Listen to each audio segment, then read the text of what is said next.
totally unexpectedly, when you look back to the beginning of the season, Ayrton Senna in the brand new McLaren, for the first time with Ford power this season, is leading the World Championship.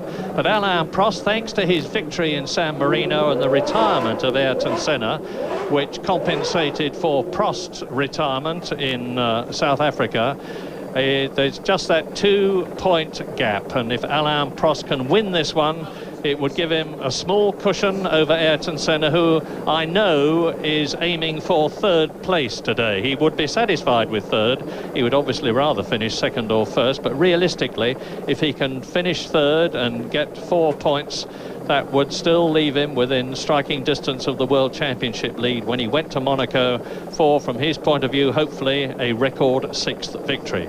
But anyway, back to Spain. There they are. That's a very, very long straight. They exit turn 15, which is at just out of the top of your picture, at some 155 miles an hour, accelerating. They go over the start and finish line, and you can see that at about 180 miles an hour. And by the time they get to the bridge, which just precedes the right-hand turn 1, they're doing some 200 miles an hour, right up to the 90-meter board, and then they back off, change down, brake hard. And this circuit, unlike many, has got some gradient in it because it climbs from turn 1 up to and including turn 3. There are a series of very, very long, sweeping right and left-hand bends where the G loads on the drivers are absolutely tremendous, 4.5 to 5 G, which means to say that their body weight or head weight is going to be 5 times normal, and you can imagine the strain on the neck muscles as they're trying to keep their heads up to see where they're going. And we had several people going off in the warm-up this morning when it was damp and greasy. Damon Hill went off. He did a Nigel Mansell, as Nigel did in Monaco years ago. He put his rear wheels on a white line, like the one that you can see through the middle of your picture now, and the slippery paint just broke the adhesion between his tyre and the tarmac, and off he went. But fortunately for him, he went off into one of the volcanic ash traps as opposed to sand traps, which are around this Catalunya circuit. And his car was dusty but undamaged. They cleaned it up, and he's been out for his couple of assembly laps before going onto the grid, and the car is perfectly all right. You've just heard Jonathan Palmer talking to him. So the lead cars on the grid, that is to say the 2 Williams, Senna's McLaren, and the Sauber of Wendlinger, who is behind Schumacher and Patrese, have got traction control, but the 2 Benettons of Schumacher and Patrese have not, and I'm quite sure you're going to be hearing a lot from all of us about Riccardo Patrese this afternoon, because all of a sudden, for a lot of reasons, some of which we will be talking about, Riccardo has suddenly come good here in Spain after struggling with the Benetton and having all sorts of psychological and other problems with it. He came good yesterday. It was 5th fastest on the grid. He repeated that today because he was 5th fastest in the warm-up. He says he now feels settled and confident with the car and the team after 5 long years with Williams and perhaps being spoilt a little. But it's going to be very interesting to see the Italian's performance, because there is no doubt that he is under a lot of pressure from his team and from the media. This race, 65 laps, which is, as usual, just under 200 miles, 192 to the nearest full mile. And the lap length is 2.9 miles. I've told you something about the corners. The quickest one is the last one, where they come plunging downhill out of the 130 mile an hour blind turn 14 into the last right-hander at 155 miles an hour. And you are about to see that final assembly lap. Now that is Gerhard Berger's car. You're sitting almost in the cockpit with the Austrian, who is very phlegmatic about the poor performance of the Ferraris this season, and away they go for the assembly lap. Alain Prost on your right, Damon Hill on your left, Ayrton Senna temporarily. Damon Hill hopes moves ahead of the Williams Renault. And the yellow and green cars, of course, are Michael Schumacher's Benetton. There's Patrese Benetton, Carl Wendlinger. And Johnny Herbert stuck on the grid. Johnny Herbert is still sitting there, and that means to say, poor Johnny Herbert, after his highest grid position, 10th, is going to have to start last, because you're not allowed to make up places. You're with Ayrton Senna now. Yes, at the moment, he still hasn't got away. The mechanics around the car. But engine's running. The suspension's going up and down, so they've obviously got a problem with the active suspension. Car bouncing up and down a bit funnily. Which is ironic, because when I was talking to Johnny just before the race was to begin, he was saying that the car has been very reliable, including especially the active suspension. And the good news is that he's just accelerating away now and will be able to catch up the cars in line, which are making their way gently around the track on this assembly lap. But as I say, appalling luck, and poor Johnny seems to have more than his share of it, because instead of starting 10th, he's going to be starting in 26th position. That means to say that Mark Blundell, who's starting 12th on the grid, will have an advantage, because instead of having Johnny Herbert's Lotus in front of him, he'll have a clear track. Alain Prost leads round, Damon Hill, Ayrton Senna third on the grid, Michael Schumacher fourth. Now this is the 155 mile an hour right-hander I was telling you about, and you can see the long, one of the longest Grand Prix straights of them all from the camera on 3 times world champion Ayrton Senna's McLaren Ford. Senna will come up behind Prost. Damon Hill peels off to the right. Prost, of course, has got the advantage. Tremendous power from the Renault engine. The cars tend to follow in line astern until they get very close to their grid position. That's for a reason, namely that this is the side of the track that is cleaned by the cars going all the time. They stay on the left-hand side of the straight in normal running, and with these hot, sticky tires, they pick up any rubbish, any dirt that might be on the circuit, so they go off the racing line for as limited time as possible and just move over to their grid position. There's the view from Ayrton Senna's cockpit. Johnny Herbert coming up at the rear. You can just see him coming into his position on the left-hand side of your picture now. Now we wait for the traditional sight of the man with the green flag to indicate to the starter that all is clear on the grid. Look for yellow flags. Away! Senna closing up on Alain Prost. Damon Hill is ahead of the Frenchman, and Damon Hill is going to lead into the first right-hander. A beautiful start, and Ayrton Senna is tucked up right behind him. Prost trying to drive right out the outside of the Frenchman.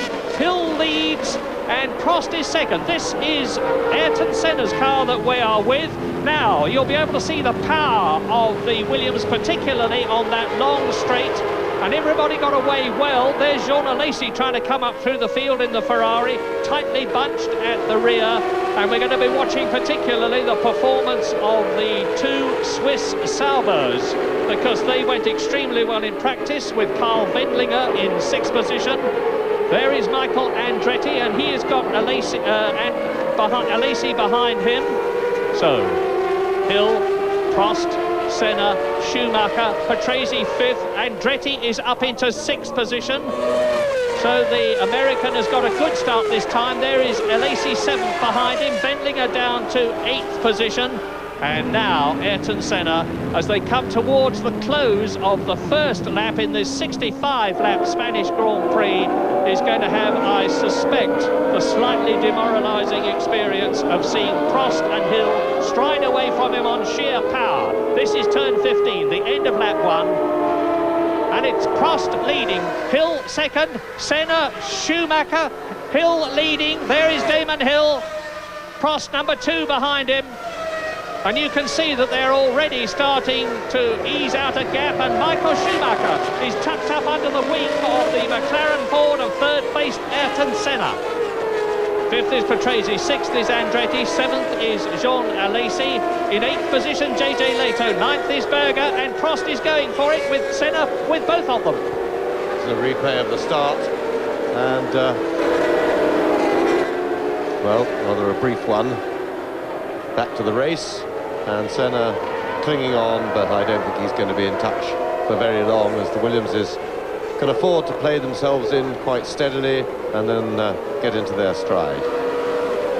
Prost will be quite happy to trail teammate Hill for a few laps until at least they've seen off the opposition and can have their race on their own, I'm quite sure. Well, the interest now is this. Here we are. And somebody running off on the top right of your picture. It's one of the Tyrrells, and it's Katayama, Okio Katayama, the Japanese driver. The Tyrrells have had an awful practice. They've had engine problems, they've had car problems. That car is basically 3 years old. He was back on the circuit then, but the right front wheel was in the air, and I think he had a flat left rear tyre, or certainly there was damage. So, end of the straight. Prost just coming out to get a better view, not to attempt to pass, and he went a little bit wide there as a result of getting the better view. And Senna clings on.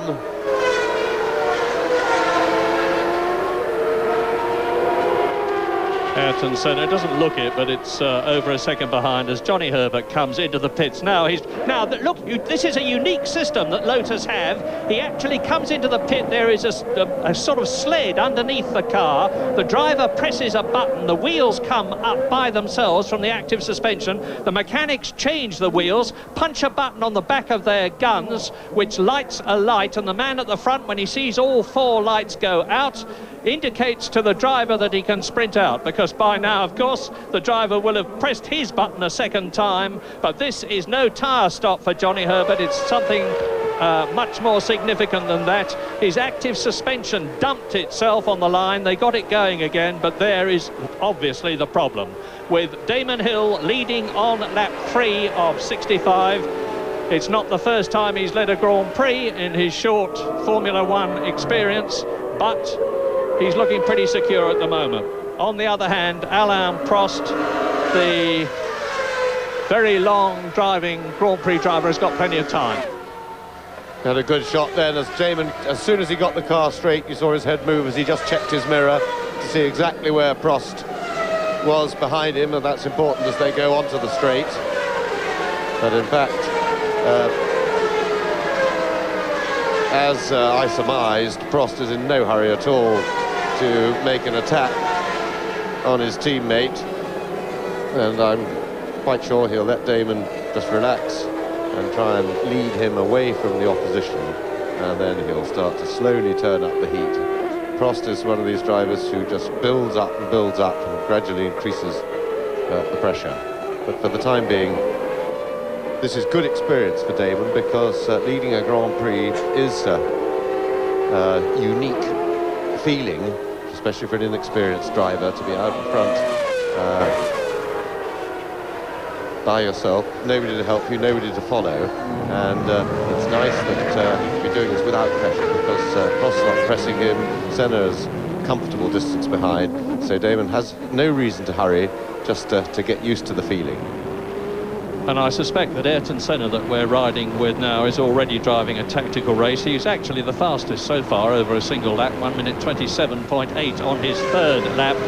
But now the two Williams are starting to ease away from the McLaren Ford, and if Ayrton Senna can stay there and hopefully keep them in sight, he will be able to maintain pressure on them and to take advantage of it if either of them falters. No sign of that at the moment. Lap 5. Hill leads, Prost second, Senna third, Schumacher fourth. Patrese is still in fifth position. In the fifth position, Andretti is in sixth place, going well. Alesi is seventh, Leto is eighth, Gerhard Berger is ninth, Alio is 10th, and Michael Andretti's problem driver, Carl Wendlinger in the Sauber, who started off sixth, has dropped down to 12th position. Mark Blundell is 15th, Derek Warwick is 16th, Martin Brundle is in 17th position, and as you know, Johnny Herbert has been into the pits as Damon Hill there, his fastest lap there is, of course, well off the race record, which is held, the lap record, which is held by Riccardo Patrese, 1 minute 22.8, 128 miles an hour. And Jonathan Palmer has news for us in the pit lane. Johnny, after that superb qualifying, 10th on the grid, you didn't even manage to leave the grid on the proper start. What happened? You spoke to me before the race. I think we had a slight problem with on the warm-up lap. It was fine, no problem. Then we sat in the grid, they plugged everything in, and it was all fine. But when they started it up, the car started jumping. It was a left rear, and it kept resetting itself even when I was going round. And then the orange light came on eventually, which I reset. Then it was okay, but then it went again. So we came in, but they found a problem, but I'm not sure what. So it's an active suspension problem, simple active suspension problem. Yeah, it seems to be. I'm not really sure, but yeah. Okay. And as you can see, Damon Hill is now extending his lead. It's 1.25 seconds over Alain Prost, and surely something must happen to change Johnny Herbert's luck sometime this year. 2 fourth places, admittedly, but a failure to finish in South Africa, and he's had so many interviews as a retiree with Jonathan Palmer that's what his crack was about. The problem was, Jonathan, that you talked to me before the race began. Ayrton Senna now is 1.3 seconds behind Prost, ahead of Schumacher, Patrese and Andretti, Senna's teammate, 6th. Yes, and Senna and Schumacher are both holding on surprisingly well to the Williamses.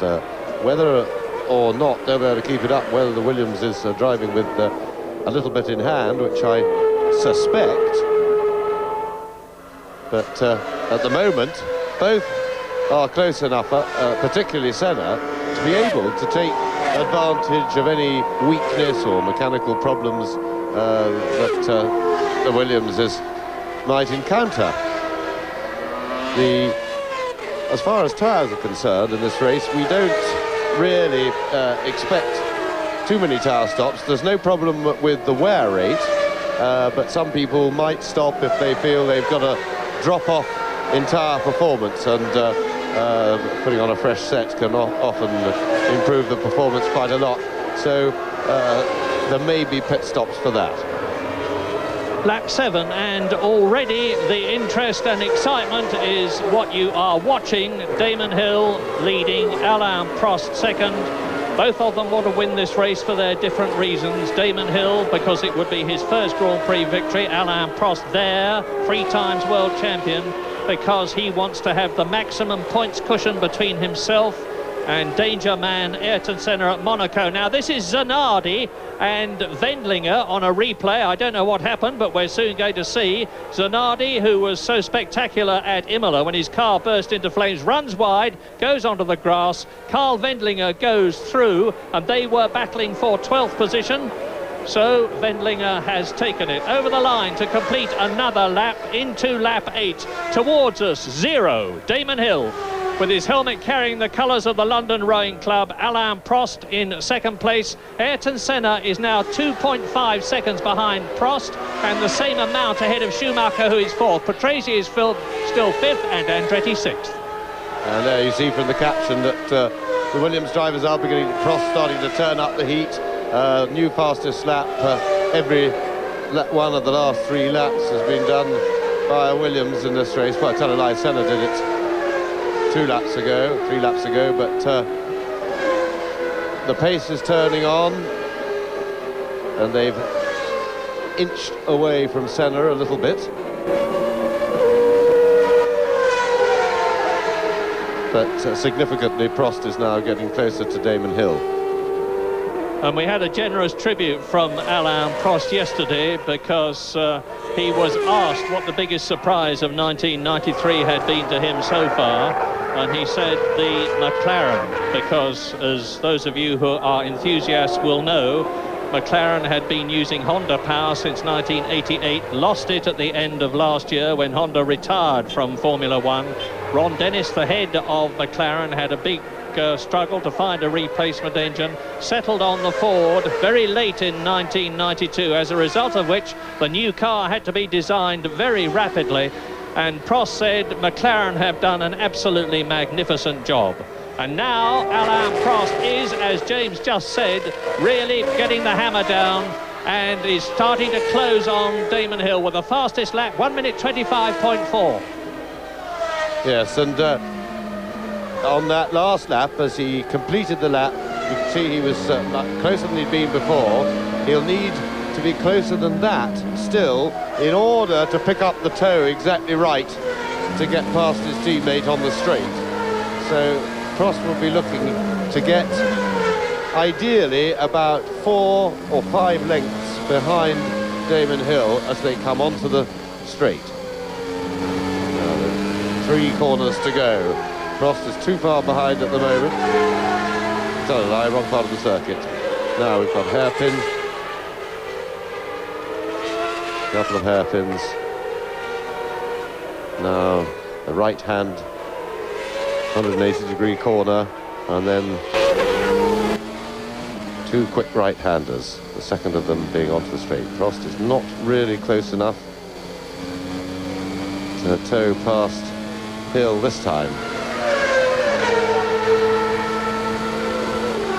And of course they both know what the situation is. Hill can see Prost in his mirrors, Prost can see Hill ahead of him. They're both in radio contact with their pits, and Damon Hill has again gone round fastest. He's certainly not giving in to Alain Prost. Why should he? There are no team orders. He wants to win this race. 1 minute 25.216 compared with Riccardo Patrese's lap record 122.837. That's 128 miles an hour. And Prost in practice went round in pole position in 1 minute 17.3. And there's Ayrton Senna hanging on in 3rd position, pulling away from Schumacher. He's now about 2 seconds ahead of the German in the Benetton. And again demonstrating that the Ford Power is doing a better job in the McLaren, and Ayrton Senna exploiting it to the full. Patrese is still in 5th position, but he's dropping back from Schumacher. 6th is Andretti still, 7th is Alesi, and Andretti is on his own, so he's got no danger problems from Wendling or anybody else as he has in previous races, and stands a good chance of going more than half distance, which is what he did in Imola, and that was the longest he had gone, having crashed out in South Africa, Brazil and Donington. Prost just about close enough to get the tow. Remember, he's now in the hole in the air made by Damon Hill's car, and he's coming alongside, and Prost takes the lead. No fight from Damon, very neatly done, almost looked like beautiful team drill. And yet another new fastest lap for Prost. Remember, of course, that the fuel load is coming down in the cars, and that makes them lighter and therefore faster on acceleration and more effective in cornering. This is the replay, of course, of that very straightforward classic overtaking manoeuvre. Come onto the straight quickly, perfectly positioned, long straight. Car in front makes this hole in the air, and there you see the effect work of how it works.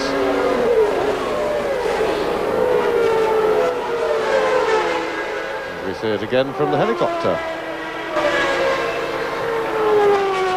Now, at what sort of rate, if any, can Prost pull away?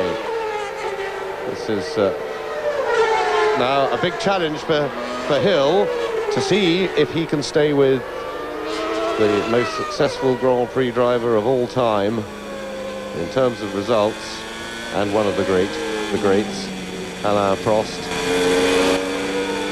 And Damon has dropped back quite a lot on that first lap behind. He's over 1.5 seconds down on Prost, but he will automatically go almost immediately to a second down because of the whereas when you're going on the straight, the hole in the air is a help to you. When it comes to going around corners, if you're within a second of the car in front, it then reverses and becomes a hindrance, because by going through less air, the partial vacuum of the hole, you get less air over your wings, therefore less downforce and less grip. So you drop back straight away. Right, and I'm keeping a very careful eye on this man, Ayrton Senna, because he's actually taken 1 second out of Damon Hill's advantage over him. It's down from 3.5 seconds to 2.5 seconds. There is the Brazilian. You can see there's quite a gap before Michael Schumacher in 4th position. Look now, if we hold the shot, which we don't, for Riccardo Patrese in 5th place, 9 seconds behind Michael Schumacher. So it's Williams-Renault leading, Williams-Renault 2nd, McLaren-Ford 3rd, this Benetton Ford in 4th position, another one of them, Riccardo Patrese is 5th. The 2nd McLaren Ford of Michael Andretti in 6th position. Now starting to get the hang of this Formula One, which has been a problem. And Martin Brundle out of the Spanish Grand Prix on lap 12. And you can see what the problem is. Martin actually has flu and was feeling very, very groggy yesterday. I talked to him this morning. He said, I feel better. Now, it's a Suzuki on the left in the footwork Mugen. Martin, well, you don't need me to tell you what's happening. You can see he's locked up. His left front absolutely stationary. He lifts the brakes as he goes onto the grass, but he's on the wrong line, and the rear tyres cut into the grass. Here's another replay. Suzuki goes through, no problem for him. Martin Brundle then out of the race to join Ukiyo Katayama, who went out on lap 2, Johnny Herbert, who went out on lap 4. 25 cars started this race out of the 26 who tried to qualify, and the one who failed to start was Michele Alboreto. Yes, and that will be a disappointment to big disappointment for Martin Brundle, because we'd all hoped that he was making a mirror image season of last year, when he had a bad start also to last season, and then it all started to come good at Imola. Well, it came good at Imola, and he was in the points and then stayed that way for most of the rest of the season. He had a terrible start this year, came good at Imola, and we were hoping for some consistent point scoring, but there we are, a disappointment for Martin, and unfortunate to be unwell at such a physically demanding circuit. Or have to drive anyway when unwell.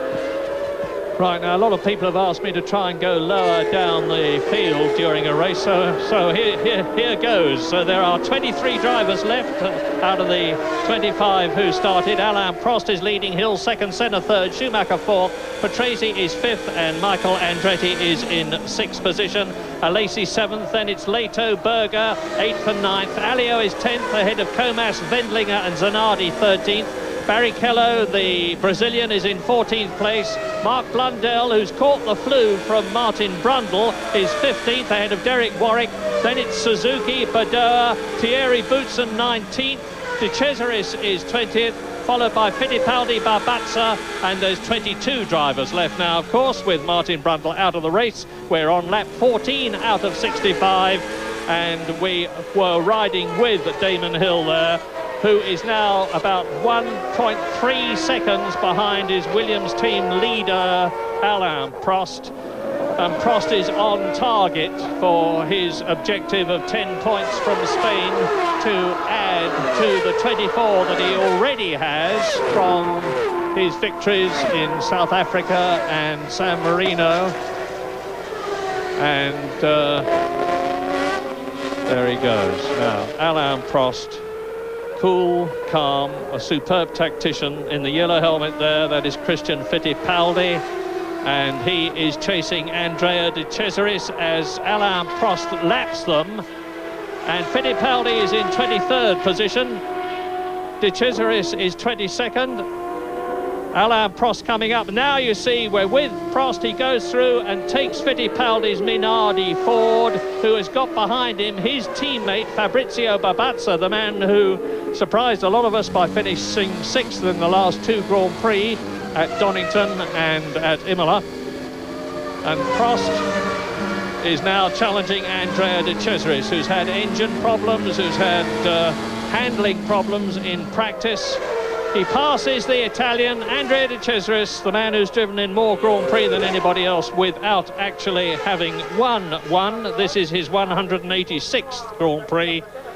And Prost, you see, a copybook example of how to deal with traffic. He's just calmly threaded his way through. And now Damon Hill has done the same thing. He has passed Barbazza, Fittipaldi and De Cesaris, who are fighting for 19th, 20th and 21st position. Underneath the bridge, now he's doing about 200 miles an hour, Prost, or was, until he backed off there. And the gap between him and Damon Hill is just under 2 seconds, with Hill now 3.3 seconds ahead of Ayrton Senna. And Riccardo Patrese is speeding up. He's just done his fastest lap, and he's in 5th place, 12 seconds behind Schumacher. Yes, and Senna arrived on that little gaggle of cars that they're lapping just as they started the twisty half of the circuit, and that'll be quite a problem for him, because not nearly as easy for him to get through the traffic in a McLaren as it is for the Williams drivers powered by that massively powerful Renault engine. It makes slicing through the traffic a lot easier. There's Hill, 2 Williamses coming up on Brookson's Jordan. And going past, get through ultra-experienced Brookson, who is 19th in the race and about to be lapped by Damon Hill. Thierry, in contrast in length in terms of his height with his teammate Rubens Barrichello, and Gary Anderson, the Jordan designer, has had to make substantial alterations to the Jordan Hart car to accommodate Boutsen, who is comfortable for the first time in a race. And he took over Ivan Capelli's place at Donington, but already he has been lapped. Yes, and I surmised, Senna has indeed lost time to the leaders. That exchange with the back markers has benefited the Williams. They were able to get through more easily. Senna now some 6 seconds behind Damon Hill. Prost is coming up now to lap the sole Lola Ferrari of Luca Badoa, the Italian who was the European Formula 3000 champion last year. And as I told you, his teammate Michele Alboreto failed to qualify. The Lola is still a long, long way from being right. The 2 real problem cars these days, teams in terms of their car's performance, are Ferrari and Lola. They've both got Ferrari engines, but in both cases it's the handling rather than the engine that is causing the problem. And Lola have got a new car on the stocks. They've made changes to the car here, new front wing, new underfloor, revised suspension, but it hasn't made much difference. Now watch Damon Hill lap Luca Badoa as they come through, and Hill is on his 18th lap now. Badoa slows down, moves over, lets the Englishman through. 32-year-old Damon Hill, this is his 7th Grand Prix, 3rd in the World Championship, and he is fulfilling all the promise that he showed as the Williams tester for the last 2 years. Meantime, Michael Schumacher there in the yellow and green Benetton has lapped Brazilian Christian Fittipaldi in the Minardi Ford, and he is in 20th position. So the speed of the Williams Renaults compared with the tail enders is terrific. Prost lapping in about 1 minute 25 seconds. Fittipaldi's lapping in 1 minute 30 seconds. So Prost is gaining 5 seconds. Now here is Schumacher lapping Fittipaldi. The man who is 4th laps Brazilian Fittipaldi, who is 20th. And Fittipaldi has scored points this season, finished 4th in South Africa. And he's one of the youngest drivers in the race, so he's got plenty of time to improve.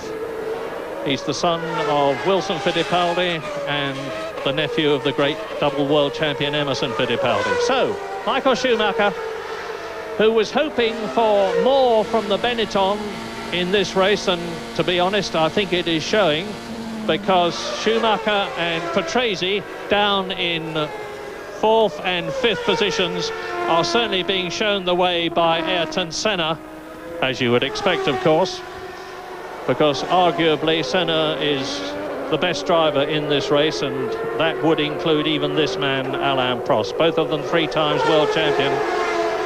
And Senna, with the Ford V8 engine, is having to give away a substantial horsepower advantage to Alain Prost that we are riding with now. Now let's see if we can pick them up on this circuit and take you around. It's quite a difficult one to identify where they are. So Prost is coming through now. This is turn 14.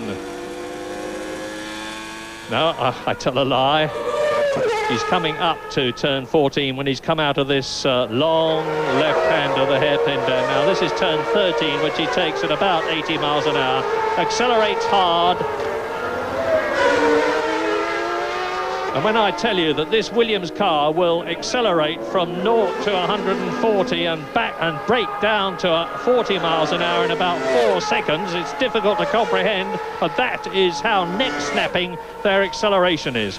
Now, Prost into turn 1 from 200 miles an hour down to second gear, about 100 miles an hour. It starts to climb here. The left-hander, that's turn 2, up to the Curvone in 5th gear, up into 6th gear here, down into another right-hander, which is turn 4, about 80 miles an hour, accelerating to 120 as he exits it in 4th gear, accelerating to 140 miles an hour into the left-hander at Seat. That was 2nd gear, now 3rd, 4th, 5th gear, still swinging left, still in 5th gear. This is about 150 miles an hour into the right-hander, climbing uphill now to the 140 mile an hour blind corner at Campsa, 4th gear. Now flicked through the right and left down to La Caixa, the very, very tight left-hander, and that is a 3rd gear corner. And that's about 70 miles an hour as he enters. Accelerate hard into the right-hander at turn 13, the Banque de Sabadell. Into turn 14, and you have just done almost a lap with Prost as he goes with Damon Hill now. And that's the gap, you see, between the two Williams cars. First, Alain Prost, second, Damon Hill. Williams-Renault first and second, with Prost leading Hill by 2.4 seconds as they go into their 20th lap. Well, I'm down with Martin Brundle in the pit lane. Martin, we saw you go off with the car looking very unstable. Just what happened? Well, I think that the right rear tyre burst. I'm sure we know the quality of the Goodyears is absolutely excellent. That would have been generated by a slow puncture. The fact that Aguirre was beside me was totally coincidental. It just reduced the amount of space I had available to save the car. So what sort of speed were you doing when the tyre went? About 190, something like that. Worrying moment? Not at the time, because your concentration is fully on trying to keep the thing out of the wall, but when you reflect on it tomorrow morning, maybe you'll think about it. But you know, that's just part and parcel of what we do. Very hard luck indeed, Martin. Thanks. Well, if it wasn't worrying, I bet it had his attention, and that for poor Martin Brundle was the 4th failure to finish a Grand Prix as Damon Hill laps Aguirre Suzuki in the footwork. Martin Brundle failed to finish in South Africa, Brazil and Donington, made up for it to a great extent with that fine 3rd position at San Marino, but out for the 4th time through no fault of his own. He goes here at Spain as Alain Prost completes now his 21st lap in this 65 lap event. Damon Hill very much has him in sight, 2.6 seconds. And Ayrton Senna crosses the line as I talk to you. And the gap between the McLaren and Damon Hill is now 9.5 seconds. And the one thing that we certainly do not expect the Williams-Renault to be is unreliable. Meantime, Damon Hill knows that he still has a chance of winning this race. He's not all that far behind Prost, who's coming up now to lap Derek Warwick in the blue helmet in the footwork car. And Derek is in 16th place. Now, and ahead of Derek Warwick is Mark Blundell in the second Ligier. The first one, of course, was that of Martin Brundle, and he's retired, as you know. So, let's watch Prost. And remember that Aguirre Suzuki caused a bit of problem, caused some problems at Imola by holding up Carl Wendlinger, for which Suzuki was given a stop-go penalty of 10 seconds. Derek Warwick is now ahead of Alain Prost, and this is giving Damon Hill, and you can see it for yourselves, the opportunity to close up on his teammate Alain Prost. The gap was 2.6 seconds. It's considerably less than that now, and it's because Alain Prost is held up, I'm sure unwittingly, by Derek Warwick. Now, this is where Prost should dive out from underneath the wing of the footwork Mugen. He'll leave it to the last second in the hope that he can get past before Damon Hill, but his hope is thwarted. Damon Hill goes through as well, now much closer to Prost on lap 23.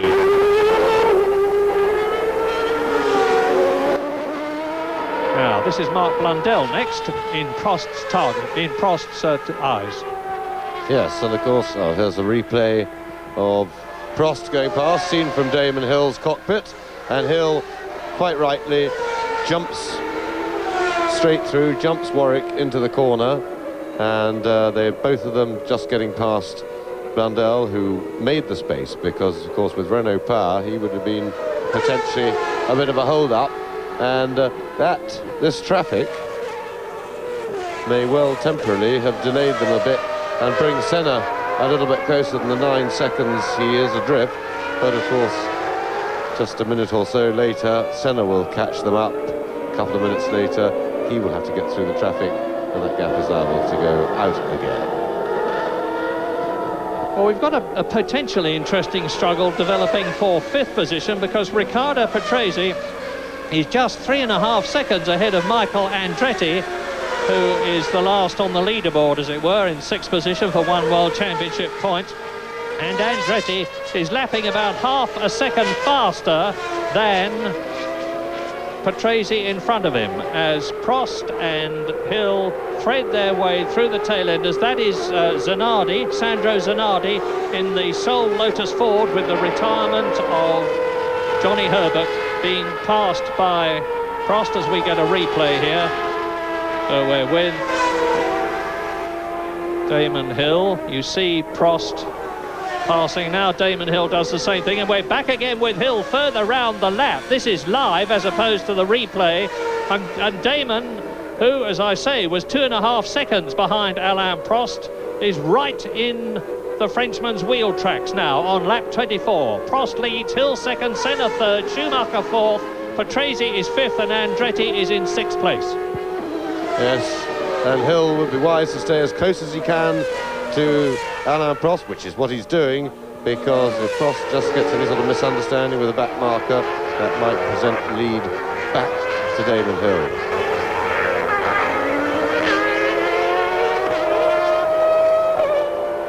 Quite heavy traffic that they've been in for some 3 laps now. Senna now under 8 seconds. That's Carl Vendinger going past, but running quite a lot of wing on the Sauber, and Hill's towing right up to go inside Alain Prost. He's challenging Prost for the lead. There's a little bit of discretion there from Damon Hill, but he certainly had a chance, but Prost kept him right over on the inside, which was good tactics. Keep him on the dirty part of the track. He didn't dare brake very late then. And Eric Comas now, so they're coming up on the midfield runners thick and fast. This is where quite the close battling goes on, and of course, while they're battling amongst themselves and busy with their own race, they tend to be less cooperative to the leaders who are lapping them. And we've got a car off the road there, and it was Andre de Cesaris, Katayama already out of the race, so that's another terrible race for the Tyrrell team. They have failed to finish in a single Grand Prix this year, but up front there's de Cesaris's car. And up front, of course, it's a very delicate situation between Prost and Hill. As I've said before, they both desperately want to win this race. Damon Hill will not get any thanks if he pushes Prost so hard that either or both of them go off the circuit to give the race to Ayrton Senna. So Hill has to be circumspect, and Prost will be very determined that the Englishman does not pass him. But this is Damon's opportunity, because he can close up now. He's in great position to pick up the toe just right. Don't come out too soon, Damon. Well, he didn't actually stay in the toe all the way, and I think I thought he may have been able to get past him then if he'd really wanted to. But as you say, quite rightly, Murray, whilst Damon Hill, to his eternal credit, said yesterday at the pole position press conference that the Williamses are that far ahead of other people, they have a duty to race each other and to put on a proper show. But he has to temper that duty, obviously, with taking no risk whatever to wipe out the team by having a tangle between the pair of them, and also not to press either his own car or Alain's sufficiently hard that they get into mechanical dramas. And that's Philippe Alliot, the Frenchman, who has returned to Formula One to drive for the LaRousse Lamborghini team, who is ahead of Alain Prost now. I well remember Alliot holding up Nigel Mansell at Portugal, going off into the barrier, and his rear wheel came off and missed Nigel's head by a matter of inches as he passed him at about 150 miles an hour. So Alliot, who was very quick in the warm-up this morning, 8th fastest, moves over, and the leaders go through to complete their 26th lap. Now, is Damon going to have another go at Alain Prost? Well, Alliot is fighting back as they come down to the end of the straight and into turn 1, climb to turn 2, swing right at turn 3. They're doing about 150 miles an hour around this corner. One blithely says 150 miles an hour. It's very difficult to comprehend, never mind to go round a corner at that speed. And it's still Senna. He's now 8.7 seconds behind the Williams. Schumacher is still in 4th position. Patrese is still 5th. Andretti 6th. Alesi 7th. Leto 8th in the Sauber. Berger is 9th in the second Ferrari. 10th is Philippe Alliot, that you've just seen lapped by the 2 Williams. So they have lapped everybody up to the 9th place man, Gerhard Berger, who will be next on their list. 11th is Comas, that you've seen lapped. 12th is Carl Wendlinger, the same. Zanardi is 13th. Barrichello is in 14th place. Mark Blundell 15th. Warwick 16th. Suzuki 17th. Then Fittipaldi, Bader, Boutsen, and Fabrizio Barbazza is 21st and last, and of course was lapped long ago and is soon going to be engulfed by the Williams Renaults for a second time. Now, what's happening here? This is a replay. There is Zanardi coming towards us and a spinner in the rear. And it looks like a footwork. In fact, it is a footwork. But whether it was Derek Warwick or Aguri Suzuki, I know not. I apologise, we'll find out. But yes, it was hard to tell. But I thought it was Derek Warwick. I saw a flash of just a little bit of blue helmet, but we've had rather a back view of the car there, I'm afraid. But we'll confirm that to you. But I think it was Warwick having the spin. The Williams is new fastest lap of the race by Alain Prost on his previous lap, which having just got clear of the traffic.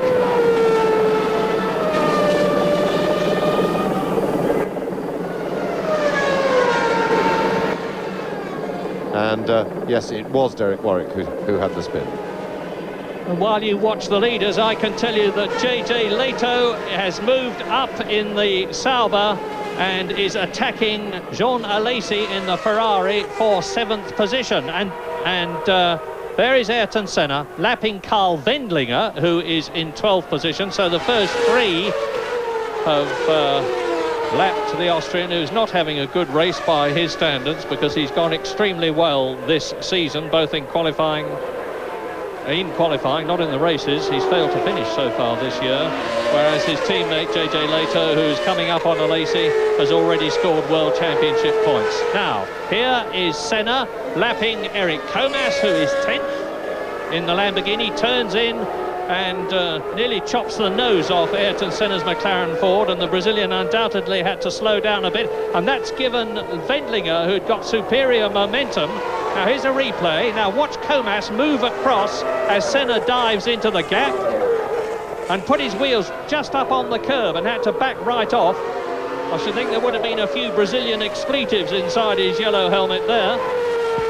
Yes, it was a bit of a long shot by Senna. I'm sure he was ready for Comas to do that, but he was hoping to intimidate Comas into making room for him, as Comas really ought to have done, in view of the fact that he was being lapped. But of course, Comas was aware of Wendlinger being close to him, and they're having their own race. Comas is in 10th place, Wendlinger in 11th, and Leto still behind Jean Alesi, and it's going to be hard work for him to pass, because Sauber does tend to run quite a lot of wing, and Senna still frustrated behind Eric Comas, who was not very cooperative with the Williamses either, but of course they've got that extra bit of power to push them down the short straights and get alongside. So Senna really will be quite frustrated, because apart from anything else, the the Roosevelt Lamborghini engine is quite quick on the straight, because Senna's not really making any progress, but he'll have a go from behind. And he's got alongside this time, and I should think he's pretty angry. It's very frustrating when you're trying to chase the leader or leaders, as we look at the very leaders themselves, as Ayrton Senna is doing. It's very frustrating. Fastest lap for Damon Hill now. They're into the 122s and approaching the old lap record.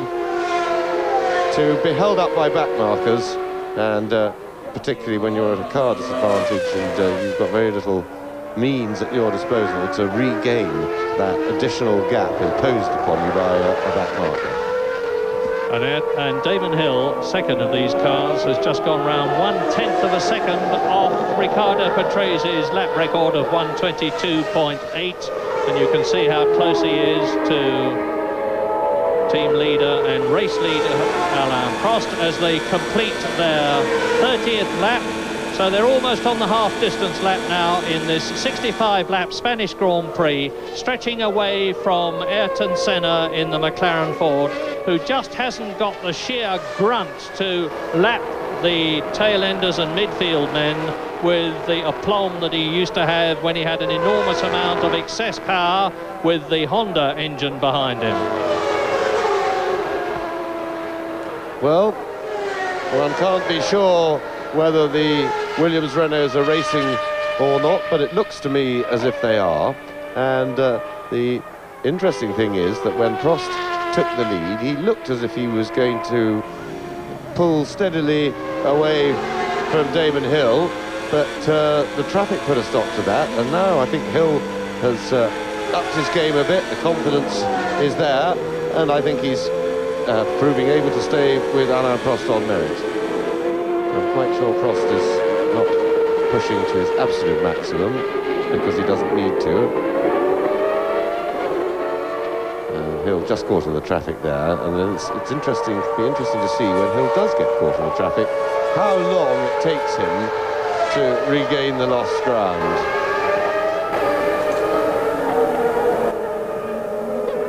So, coming around to complete another lap.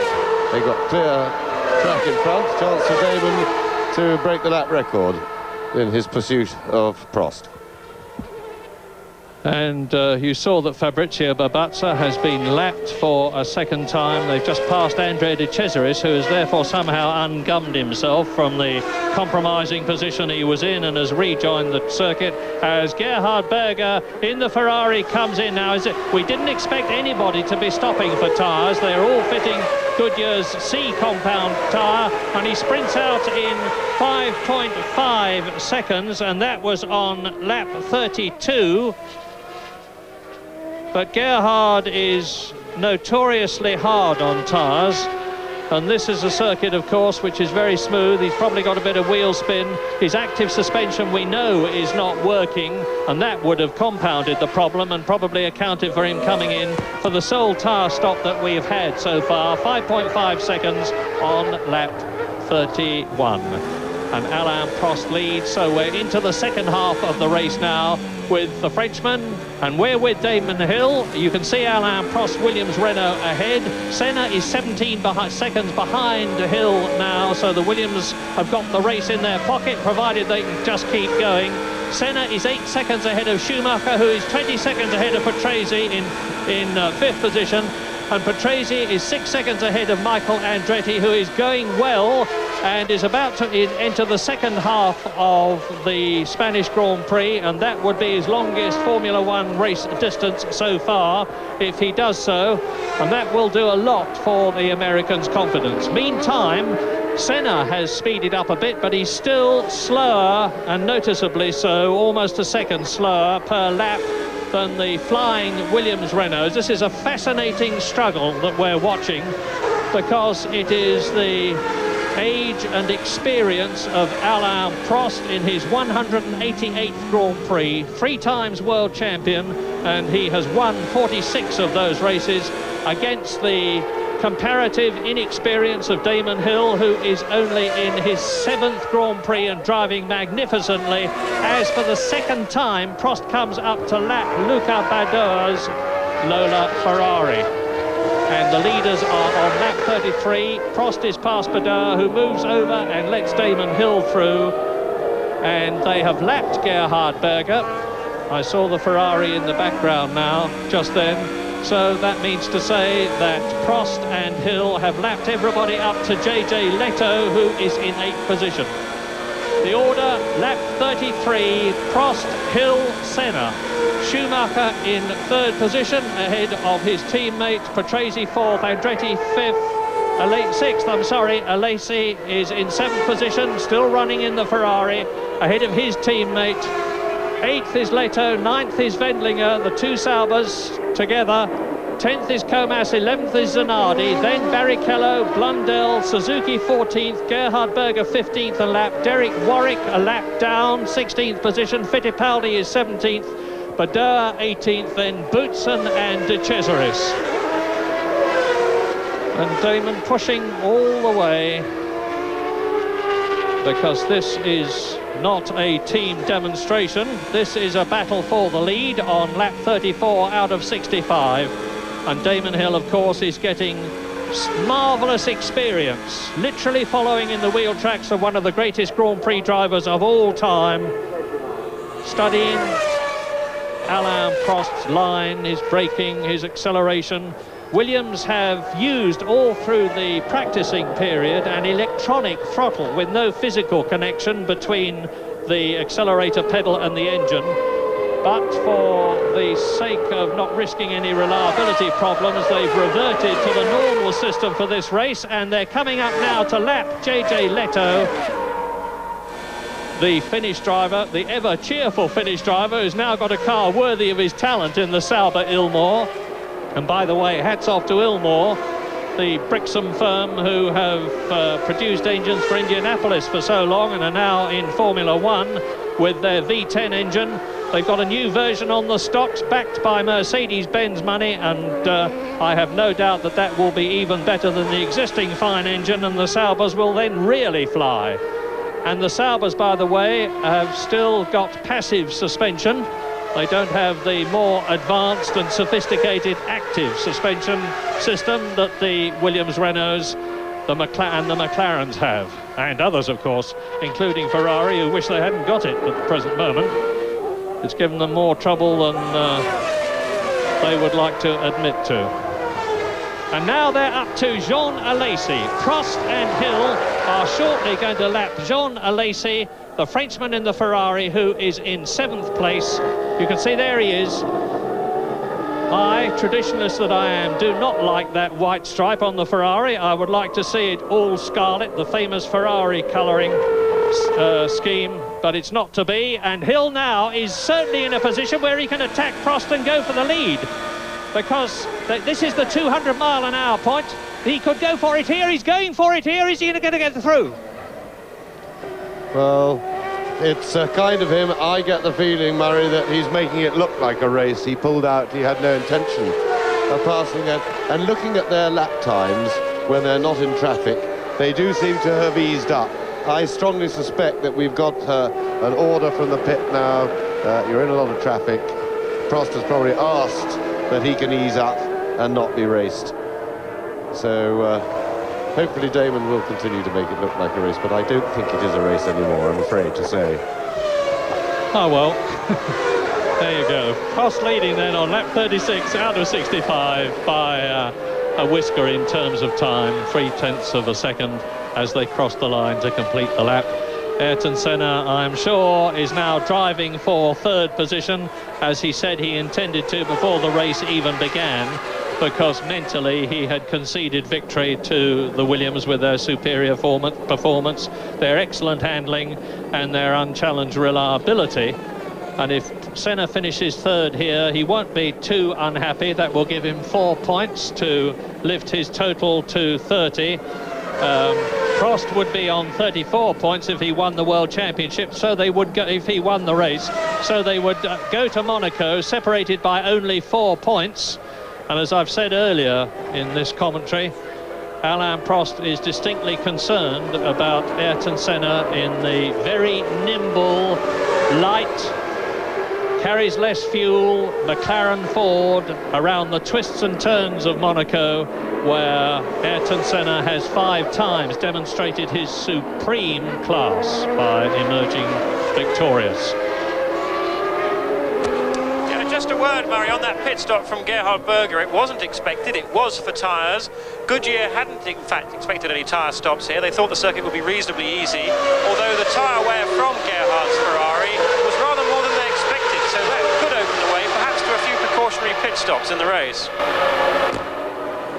Yes, that's interesting, because the concern before the race was not about wear at all, as you say, but more only about a drop-off in performance. But of course that news gets communicated throughout the pit lane pretty quickly. Everybody, Goodyear will make available to the other teams the information on the state of Gerhard Berger's tyres, and they can then make their own decision. But here come the Williams in perfect formation, and maybe Jonathan can see if the Williams team will tell him if they have actually slowed up a little bit and are driving to team orders. But a new lap record for Damon Hill, or rather a new fastest lap of the race, and not quite the lap record, but he's just lower. There we are, 1:22.971, so hasn't slowed up too much at the moment, and he does seem to be pressing Prost. Well, I hope he's racing. I hope they're having a race. These marvellous pictures that we're getting remind me so much of 1978, when Mario Andretti in the Lotus 79 led Ronnie Peterson for race after race after race, and Schumacher has been into the pits now in the Benetton. Here he is emerging. Let's see if it's affected his place. No, just behind him is Riccardo Patrese, so Michael Schumacher is still 4th on new tyres, but Riccardo Patrese has closed right up in 5th place, and he is just ahead of Michael Andretti. Yes, and so that, I'm sure, would be as a result of the information about Berger's tyres, that straight away the Benetton team have felt that Michael Schumacher is quite hard on the tyres. He really gets everything he can out of the car. As a result, they probably felt bring him in as a precaution, because he will now be safe to the end of the race, and a new fastest lap now for Prost. So the two Williamses are going quicker, but are they going quicker by as much as they absolutely could if they were really pushed? Because remember, with the fuel load coming down, the cars do get quicker and quicker and quicker as the race progresses. Yes, one of the interesting things about this circuit at Barcelona is that, being fairly new, it's still maturing, so to speak, and in fact this is making the surface have more grip, and there's been more tyre wear, and they've had to run a harder compound for this race than they expected, and that's also why the pole position time has been 2 seconds faster than last year. And Schumacher and Patrese have just gone past absolutely together. It's a very, very close thing between the two Benettons now for 4th position. And Riccardo Patrese, who has had a cloud hanging over his future of late in the Benetton team, because he's not gone nearly as well in the Benetton Ford this year as he went in the Williams Renault in preceding years, is right up with Michael Schumacher, challenging for 4th place, a long way behind Ayrton Senna. But it's still, as I was saying, this sort of mirror image of Mario Andretti. Now that is 0.03 of a second off the lap record of Riccardo Patrese, interestingly enough. Damon Hill, if he can just go 0.04 of a second faster, he will be the new lap record holder in Spain. And I was saying, Mario Andretti and Ronnie Peterson, from race after race in the fabulous black and gold Lotus car in 1978, were leading and winning races, as Alain Prost and Damon Hill are dominating this Spanish Grand Prix. Now 21 seconds ahead of Ayrton Senna, soldiering on for 4th position, ahead of Schumacher and Patrese, together battling for 4th place with Senna 3rd. In 6th position it's still Andretti, 7th is still Alesi, 1 lap behind the leaders. Leto is 8th, Wendlinger, his teammate, 9th, Comas is 10th ahead of Zanardi's Lotus 11th, Barrichello is 12th in the Jordan Hart, then Mark Blundell 13th in the Ligier, 14th is Aguri Suzuki in the footwork, Gerhard Berger is down to 15th position ahead of Fittipaldi. Derek Warwick is 17th, having spun off, and coming to a standstill in front of us as I talk to you and turning into the pit lane. You can't see him, I can, is Andrea De Cesaris, who retires from the Spanish Grand Prix. I thought he had before, but he certainly has now, and that is on lap 41. There you just see the Tyrrell being pushed into the pit lane. He chose a very convenient place to stop. That's the only gap in the pit wall. There's a sliding section which they have just slid shut. And what's this? This is Badoa and Barbazza. Barbazza spinning off in the Minardi, and I bet that's the end of his race, because he's in the volcanic ash and he won't get going. So that's Katayama out, his teammate De Cesaris out, another awful race for Tyrrell. Johnny Herbert out, Martin Brundle out, and Fabrizio Barbazza. And that means to say that now in the Spanish Grand Prix there are just 20 cars left out of the 25 who started. And Alain Prost leads Damon Hill by a varying amount, but always a lot less than a second. And Damon Hill is now 1/100th of a second off the lap record. He's just gone round in 1 minute 22.84. And Hill's dropped back. Hill has dropped back and he's coming into the pit lane. We're with Damon Hill now. Now, will Ayrton Senna move up into second place? Damon seems to be going very slowly indeed. He doesn't look as though he's under power to me, or if he is, he's going much slower than I would expect him to. And I'm watching for Senna, who's just gone through and up into second position. It's a retirement. Damon Hill is retiring from the Spanish Grand Prix, and that is awful luck, because he had driven absolutely superbly. He retired in South Africa, he retired in San Marino, and I have no doubt that Jonathan Palmer will be finding out what the problem is, and we'll let you know as soon as we know ourselves. But meantime, the patient and persistent Ayrton Senna is now potentially the winner of 2 more World Championship points than he might have expected. He was aiming for 4 points for third position. He's now up into 6 points for second position if he finishes where he is now. And of course, with Damon Hill out, here is the replay. You can see how close the Williams cars were there. Prost and Hill, with smoke coming out of the back of the Williams Renault. So Schumacher goes up into third place, Patrese goes up into fourth place. You're watching the new second place man, Ayrton Senna, and out of the race goes Jean Alesi. Well, now this is dramatic, because that's 2 cars on virtually the same lap. Alesi was in 7th position, and that means to say that Leto comes up.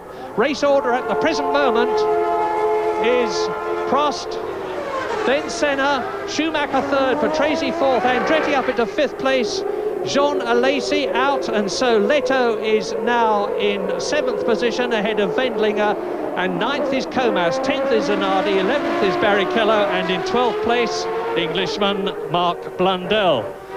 Well, now Prost will probably know about Damon Hill's retirement from the radio.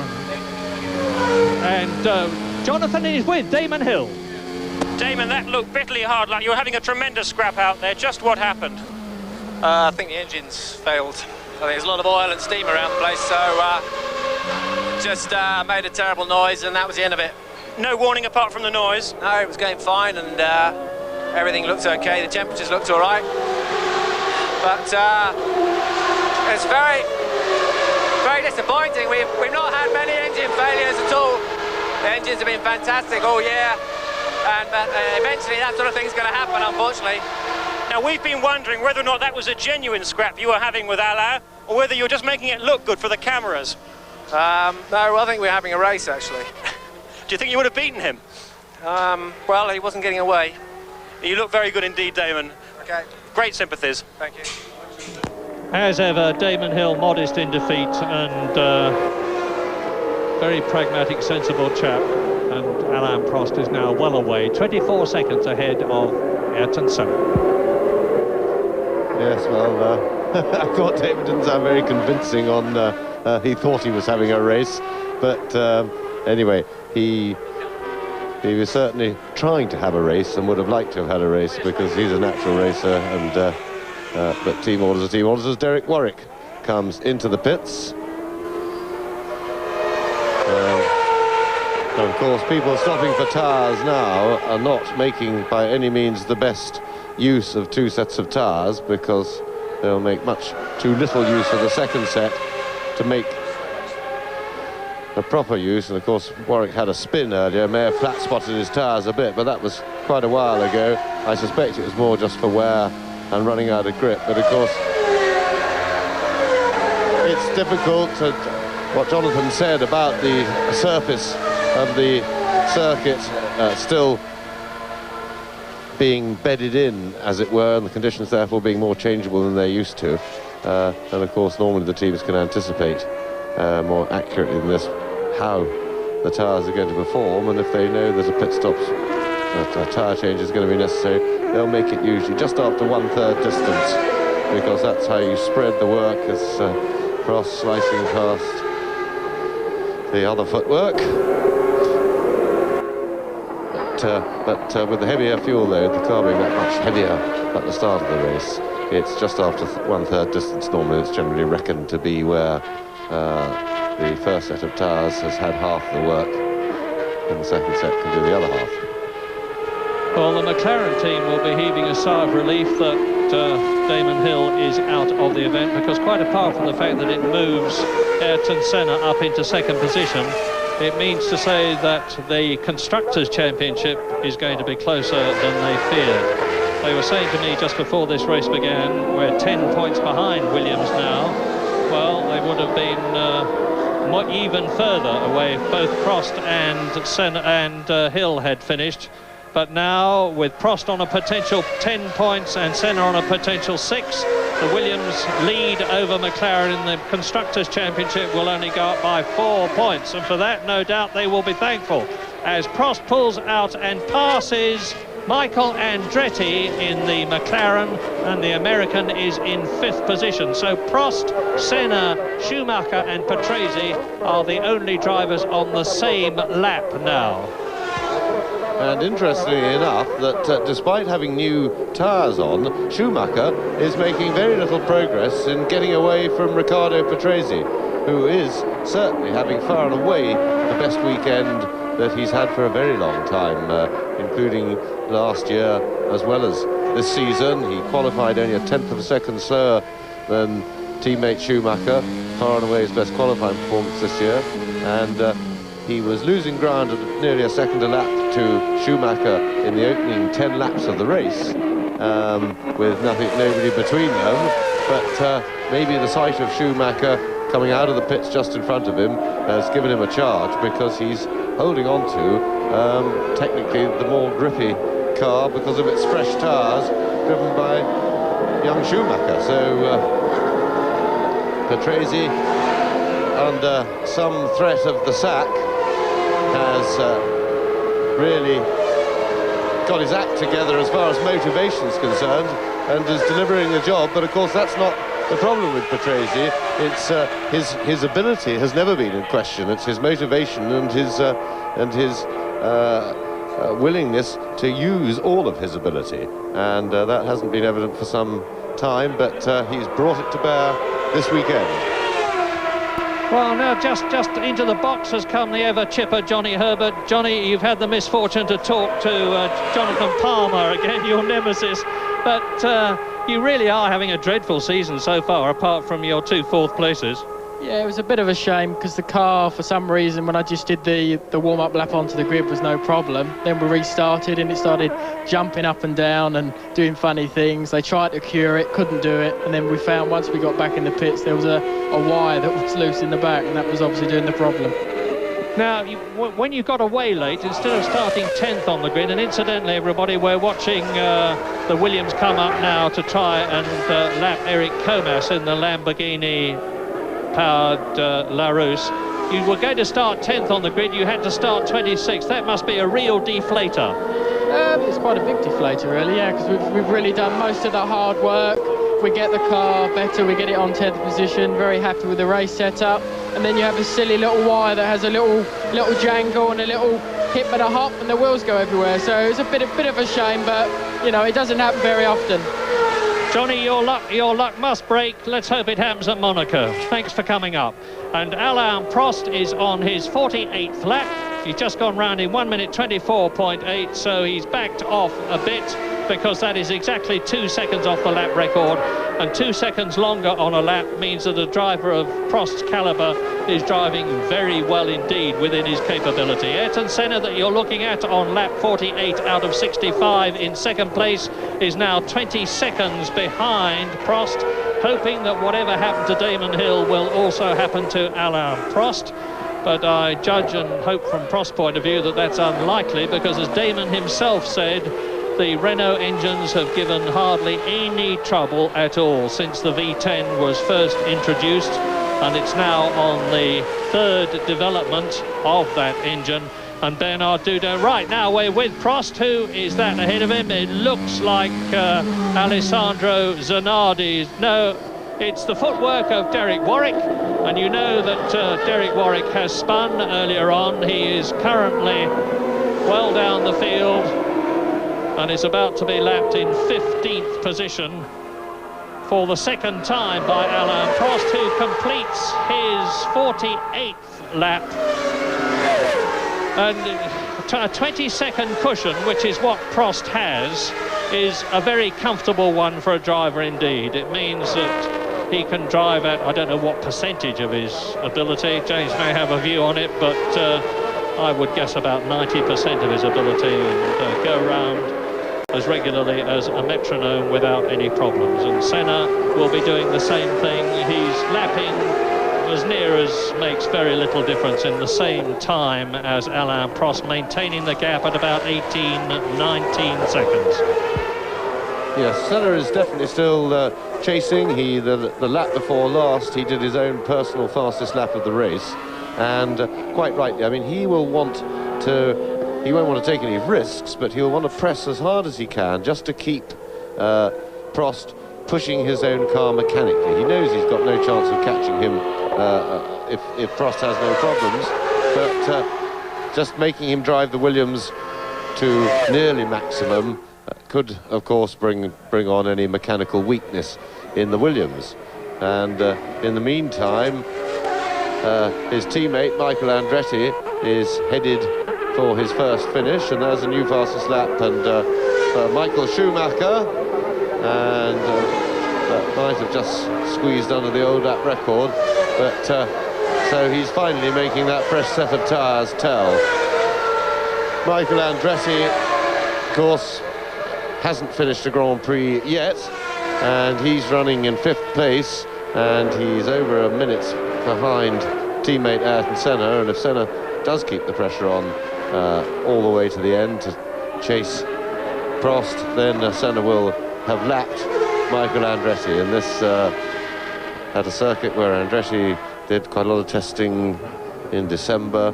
He knows it well, and he now knows the car well, and the performance of America's top driver, or joint top driver, is proving something of a disappointment in the higher echelons of Grand Prix racing. Well, Michael Schumacher in 3rd place that we're riding with is actually just 0.02 of a second outside the lap record, which is still held by Riccardo Patrese, and I don't know whether anybody will have any need to go a lot faster to try to beat it. There's no kudos from breaking the lap record. Apart from pride, there are no World Championship points involved, and Schumacher looks to me to be driving for 3rd position. He's 45 seconds behind the man you are watching now, Ayrton Senna, who is some 18 seconds behind Alain Prost. And on this lap, which is the 51st out of 65, Patrese is now some 14 seconds behind Schumacher, so he's dropped back in 4th position. Andretti is 5th, so McLaren are doing well. They've got both their cars for the first time this season in the World Championship points in the closing stages of a race.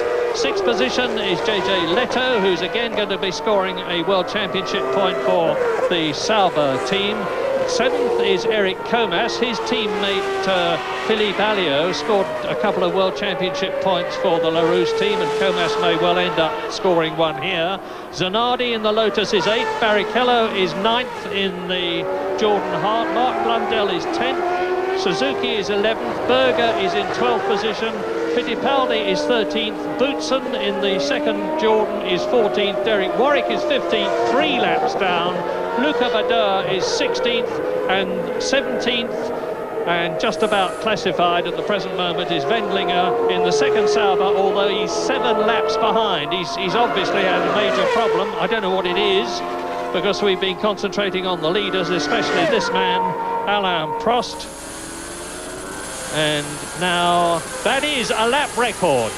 122.76, 128.31 miles an hour to Michael Schumacher in the Benetton, and so he will be able proudly to say that he's been the quickest man in this race, because I don't think Alain Prost is going to speed up to try and beat the young German. 24 years old, and what an incredible Grand Prix career Schumacher has had, because he only came into Grand Prix racing in 1991 at Spa, driving for Jordan, and then last year he won his first Grand Prix victory in his first full year of Formula One racing. And there's Prost now. Is he going to score his 47th Grand Prix victory in this superb career of his? The little Frenchman who has scored a record number of World Championship points, 723 and a half to be exact. And if you wonder how you score half a World Championship point, the answer is that you win the Monaco Grand Prix for McLaren in torrential conditions, just beating Ayrton Senna, who was then driving for Toleman, but the race was stopped early, as a result of which only half World Championship points were awarded, and instead of getting 9 for a victory, Alain Prost got 4.5. Certainly a rush of activity down here in the McLaren pit, and I think we can expect to see Ayrton Senna come in. He's certainly thinking about it. Thank you, Jonathan. Well, Senna is some 40 seconds ahead of Michael Schumacher as he comes into the pit lane on the 53rd lap. So since he's only got about 12 laps to go, he was obviously concerned about, and this is a long pit stop. The left rear is stuck. You can see the wheel gun going on. Now we could be seeing Michael Schumacher coming through any second now, and as Ayrton Senna emerges from the pit lane, I'm watching for Michael Schumacher to come round the 155 mile an hour turn 14, and he does it. Now, Schumacher is very close now to Ayrton Senna. I would estimate that there's about a 4-second gap between them. And remember that Senna is on preheated tyres, but they won't be totally at race temperature. He will have to be a little careful on this first lap on his new tyres, and this will give Michael Schumacher the opportunity to close up on the Brazilian as Alain Prost goes through and completes his 53rd lap. He's on lap 54 out of 65, just 11 laps left to go between him and a magnificent 47th Grand Prix victory to lift his World Championship points to 733.5, a quite incredible score.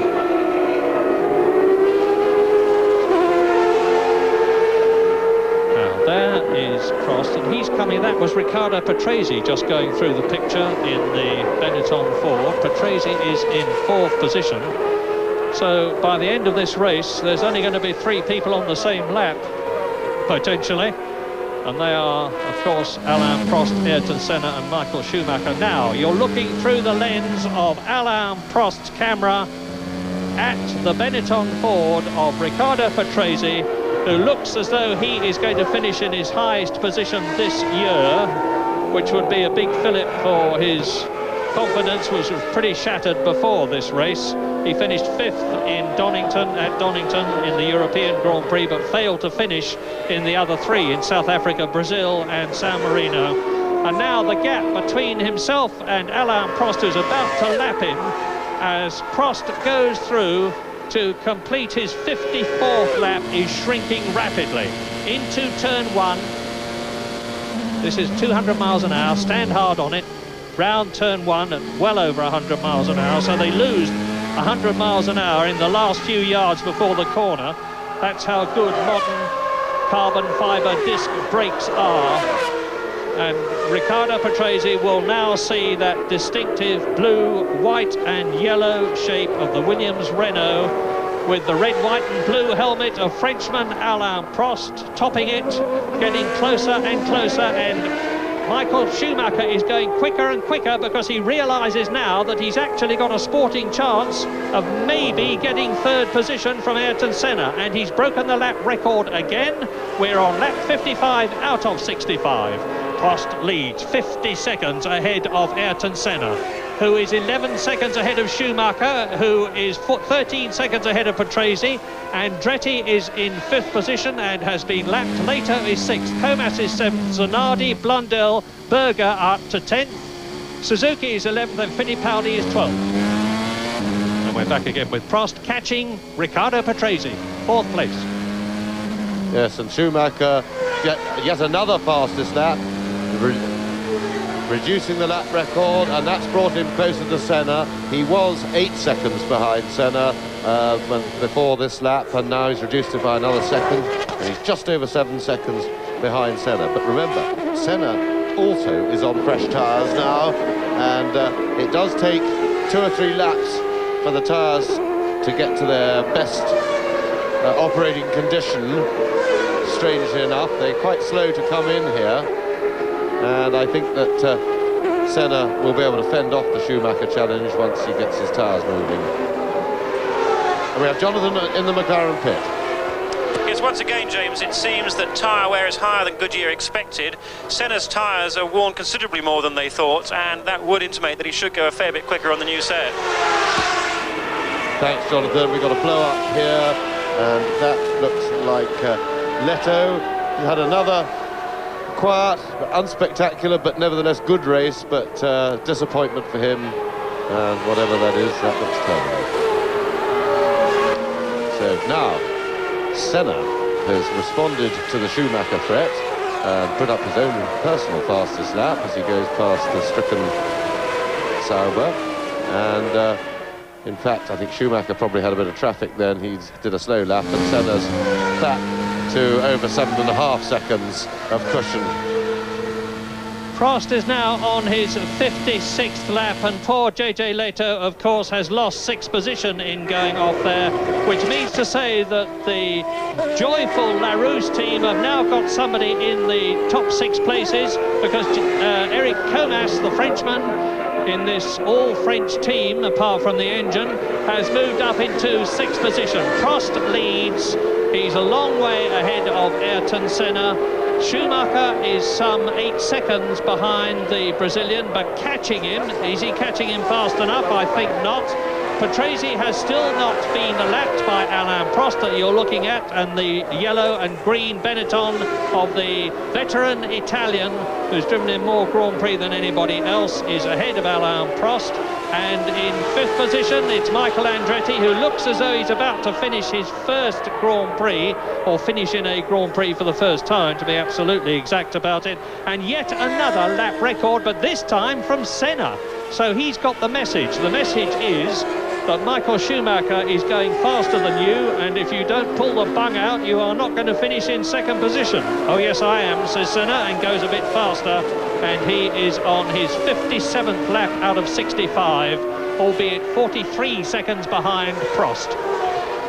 Yes, and that in fact is the fresh tyres coming in, and I see the McLaren pit ready again, and that'll be for Michael Andretti, I would have thought, to give him fresh tyres because of the somewhat alarming level of wear on the set that came off Senna's car. And I'm just looking to see Michael Andretti has an enormous cushion over 6th place Eric Comas, so there's no problem about doing this stop, and this stop really at this stage of the race is will cost them time overall. They won't make it up in what's left, but as Michael Andretti comes in, there he is for his stop, but it's for safety reasons really, in case they were actually right through a tyre. And that was better. They had that delay on a rear wheel on Ayrton Senna's car, which so nearly cost him at Donington when they had a similar delay, and Schumacher has responded now with another fastest lap, and we do have a battle developing between Senna and Schumacher, because Senna meanwhile was held up on that lap, and the gap is under 5 seconds now.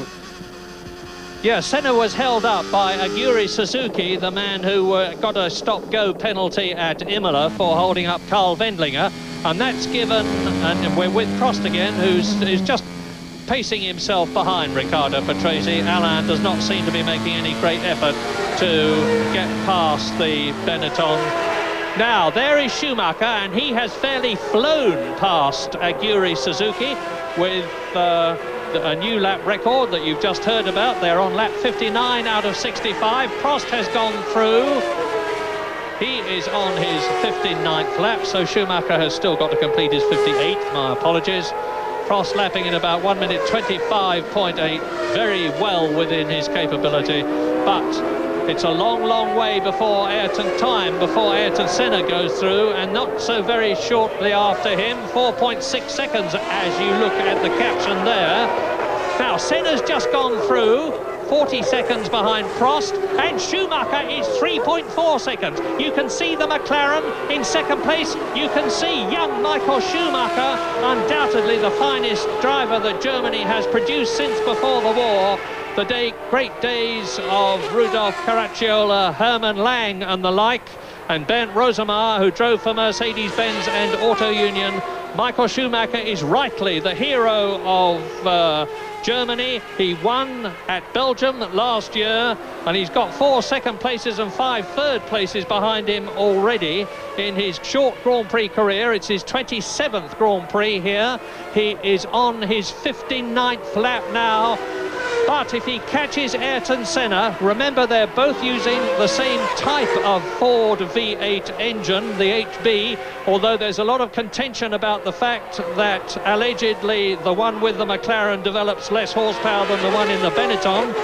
Benetton have an exclusive contract to use the latest series of Ford V8 engine, and if Schumacher catches Ayrton Senna, to use the old cliche, catching is one thing, getting past is quite another, particularly when the man you've got to get past is Ayrton Senna, who is a past master of making his car as wide as it needs to be to stop the other car getting past. But Fittipaldi is in the way of Senna. Is he going to let his fellow Brazilian through? And having done so, is he going to hold up Michael Schumacher? This is the excitement in the closing stages of the Spanish Grand Prix, with Alain Prost 35 seconds ahead of Senna. The lead is shrinking all the time between Prost and Senna, but it's because I'm sure Prost is just pacing himself home. He's on his 60th lap now in this 65-lap race, and meantime Michael Schumacher is going faster and faster. Now that's Fittipaldi in front. We're with Schumacher's Benetton Ford. Fittipaldi has also got a Ford V8 engine in the Minardi. The young Brazilian is getting invaluable racing experience at Formula One level with the new Minardi Ford, which is a much better car than last year's, and he's staying ahead of Michael Schumacher, who will be desperately anxious to get past at this point, and does so.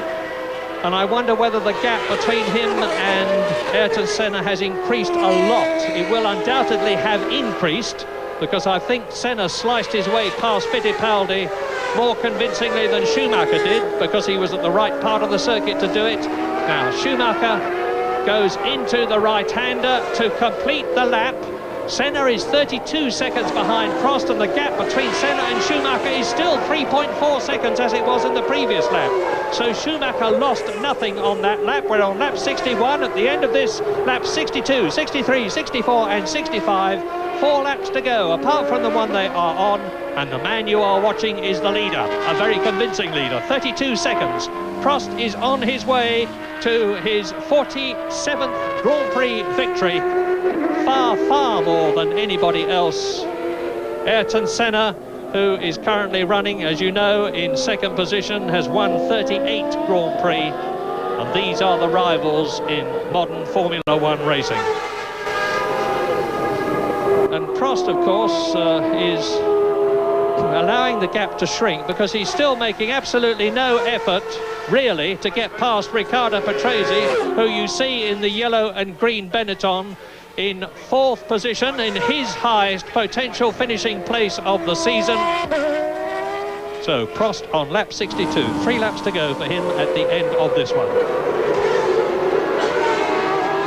Yes, all very straightforward stuff for Prost. No interest in passing Riccardo Patrese, and it's around the Benetton team and Patrase's drive that rumour and speculation has centred this weekend in Barcelona, with the news that last Monday Sheridan Thin, a friend and representative of Nigel Mansell, was seen in a London restaurant eating with Flavio Briatore, head of Benetton, and with Bernie Eccleston, and that led to people speculating that it was already well known that Patrase's job was under review, but that a possible replacement could even be Nigel Mansell himself, who's not having the happiest of times in IndyCar racing, as Michael Schumacher continues there. You saw Senna's car from his camera, you had his view of Senna, and he's got markedly closer, smashing the lap record all the time. He's broken it time and again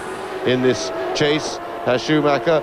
Senna interrupted that progress once, but the story has some logic, but Senna is caught in traffic, Schumacher's closing up, and if it does happen, well, it'll be wonderful for Grand Prix racing, and we'd love to see Mansell back in here in a team and a blow up ahead, but that will only hurt Senna's progress, as Schumacher and Zanardi trailing tons of smoke, but he keeps out of the way, and Schumacher off, possibly on oil from Zanardi's Lotus, and it's all drama here.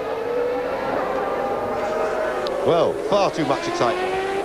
Well, Zanardi was in sixth position, and you saw that Michael Schumacher has possibly blown his open chance of getting second place, because they're now on lap 63 out of 65, and the gap was up to 3.8 seconds. Not a lot, 0.4 of a second more than the previous 2 laps, but to catch Senna at 3.8. Now, there's Zanardi with his engine blowing. Schumacher runs very wide onto the grass across the rumble strip, bringing grass and earth with him. Now there's a replay. You can see that's Zanardi's car with the oil smoke pouring out of the back of it.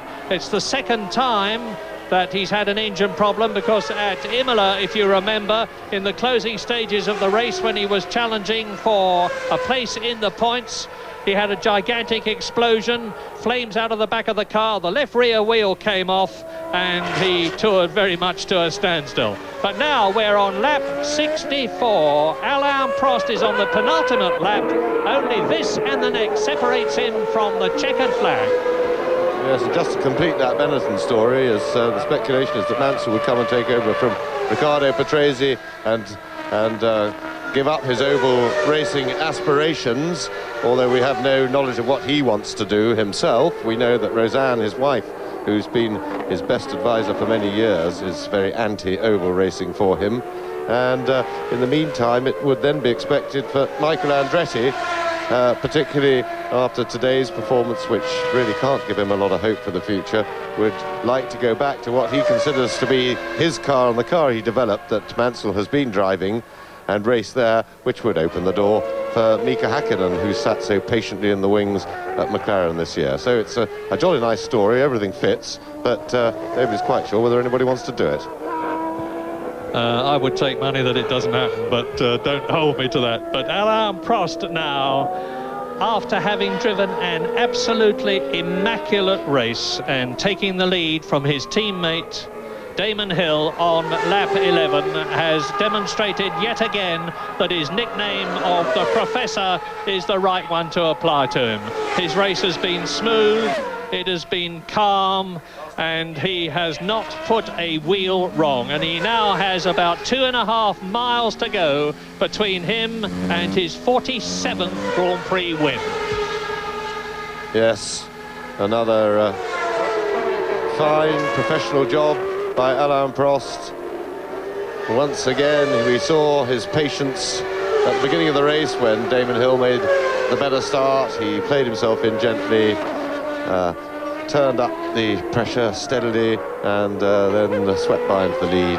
And really, it was all over. I think the Williamses were playing with each other a little bit, and that they weren't really racing, certainly not in a totally committed way. And then, most unfortunate for Damon Hill, the engine blow-up. That's a very, very rare problem with Renault, that it should happen in a race, considering all the miles of testing, because they hardly ever have engine trouble, and that cost him 6 points. But the grateful recipient of those points will be Ayrton Senna, who will be pleased that he's managed to retain second place, because he's had a pretty dramatic last few laps, what with a delayed pit stop, an unexpectedly long stop, which put Schumacher in range, and then having to fight off Schumacher. So Prost coming up to the line. To take the lead in the World Championship, and Alain Prost wins the Spanish Grand Prix as he did in 1988 and 1990. 10 points takes him into the lead in the World Championship, 4 points ahead of Ayrton Senna. And in third position, Michael Schumacher, with Damon Hill in fourth position in the World Championship. But in the race, of course, Prost wins. Senna, you just see across the line. There is Gerhard Berger finishing sixth for Ferrari's only second point of the year, as you watch Michael Schumacher finishing in third place, and we wait for his teammate Riccardo Patrese to come through. But he has been passed and by Alain Prost, so he finishes a lap down. Race order in Spain then, Alain Prost the winner, and we're with him now. And incidentally, if you wondered what that lettering in the middle of the steering wheel is, it's instructions to him for how to set up the active suspension. That's just a thought. Prost the winner, Senna second, 18 seconds behind the Frenchman. In third place, Michael Schumacher, 10 seconds behind Senna. In fourth place, and the second Benetton, Riccardo Patrese, his highest finish of the year. Michael Andretti not only finishes a Grand Prix for the first time, but finishes in the points to score 2 World Championship points for himself and for McLaren. Within sixth position, the Ferrari of Gerhard Berger, some reward for a very determined Spanish appearance, both in practice and the race for the Austrian, and it's only Ferrari's second point of the season. Seventh, Mark Blundell. Eighth, Christian Fittipaldi.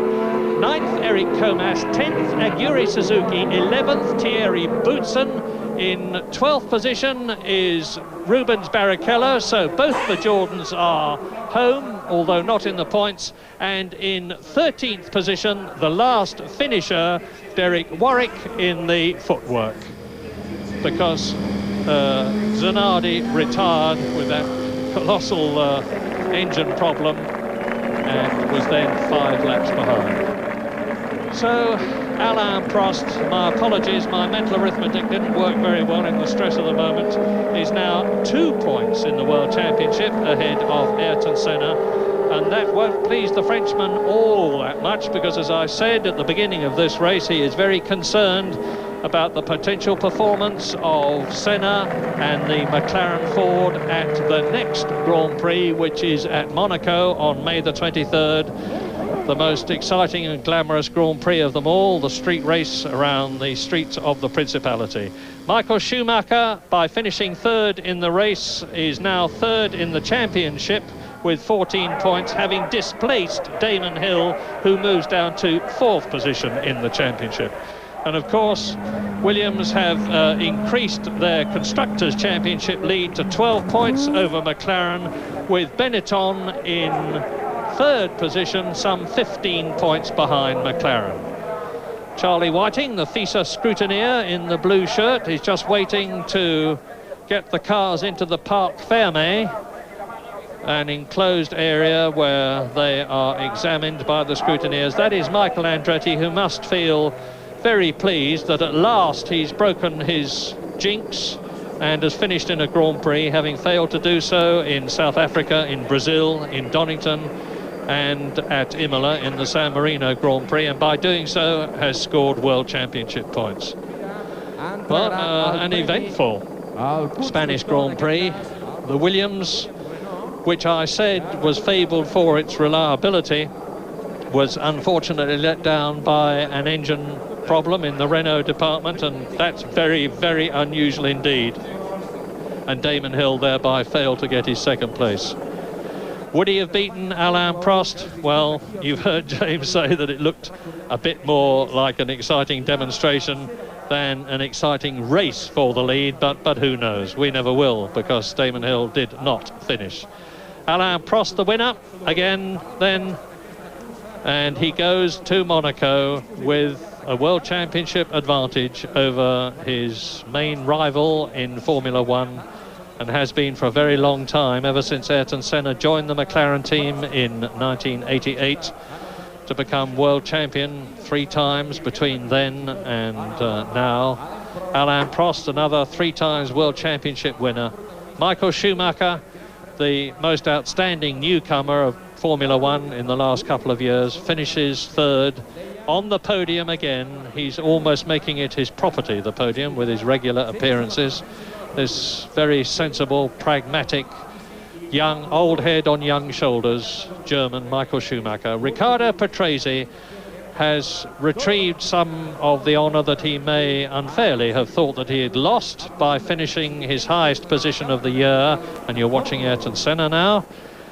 Riccardo Patrese in 4th place, and that means to say that both the Benettons, of course, were home, as were both of the McLarens in the top 6 World Championship points positions, with Gerhard Berger finishing in 6th position. Some encouragement for Ferrari, but not a lot. This great and proud Italian concern, which has had such a marvellous career in Grand Prix racing, won't be very satisfied with 1 point. So Schumacher on to the 3rd step of the podium.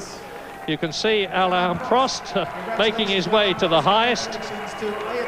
The yellow overalls of Schumacher, the blue overalls of Alain Prost, the red overalls of Ayrton Senna, who has still, as far as we know, not actually signed for McLaren for the whole season.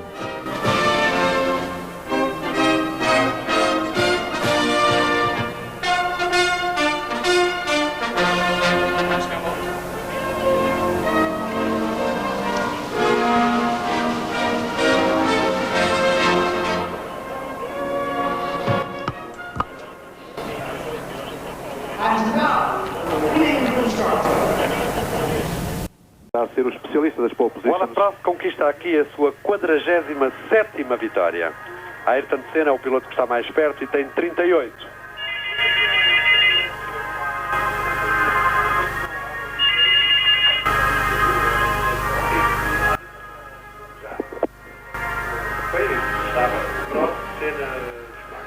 Prost ganhou, comandou durante a maior parte do Grande Prémio, mais precisamente durante as últimas 55 voltas, mas não teve uma vitória fácil. Damon Hill deu-lhe luta,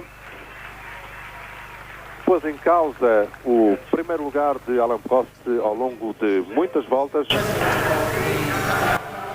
Yes, and we see again Alain Prost lifting the victor's trophy above his head, and very happy indeed. Alain Prost, his day's work fully productive from him, and Ian Harris, the team manager of the Williams Renault team, up picking up the team trophy. Ayrton Senna standing to Alain Prost's right, and not a great deal of communication between these two former teammates, and they never really were friends as such. It didn't take very long for the two strong personalities to come into opposition, and that was way back in 1988, and the battle of words continued all through the winter time regarding Prost's decision to veto Ayrton Senna at Williams. Well, this man always looks delighted when he's on the podium. Michael Schumacher once again showing the kind of enthusiasm really it would be nice to see from Alain Prost and Ayrton Senna. Well, he's much younger, and maybe by the time he's reached the the number of Grand Prix completed, then he maybe will be a little bit more weary of it all. Michael Schumacher is now taking third place away from Damon Hill in the Drivers' World Championship, while the champagne is being sprayed. Well, Ayrton Senna already off the podium. Michael Schumacher spraying Alain Prost. Caps and so on and so forth being thrown to the crowds beneath. And in a few moments now, the three drivers will move off into the press conference, and we'll join them in a few moments.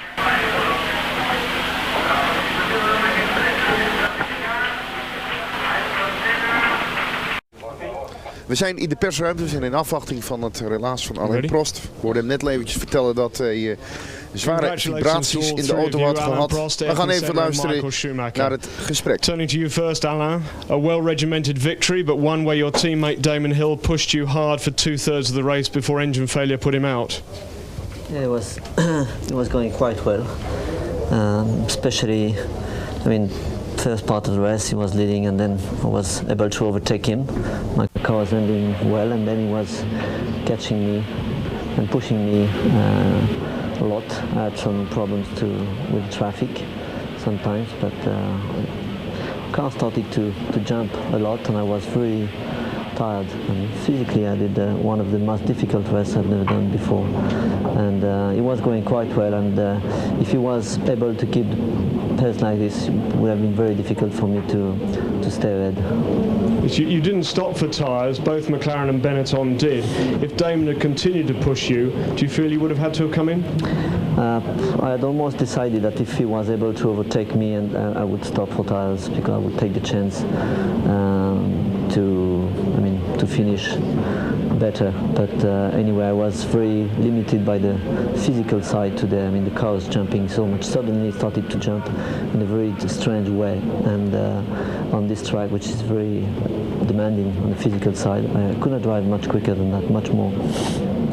Turning to you, Ayrton, a relatively quiet race, but one where towards the end you were trading fastest laps with Michael. Did you feel under pressure from him? Yes, after my pit stop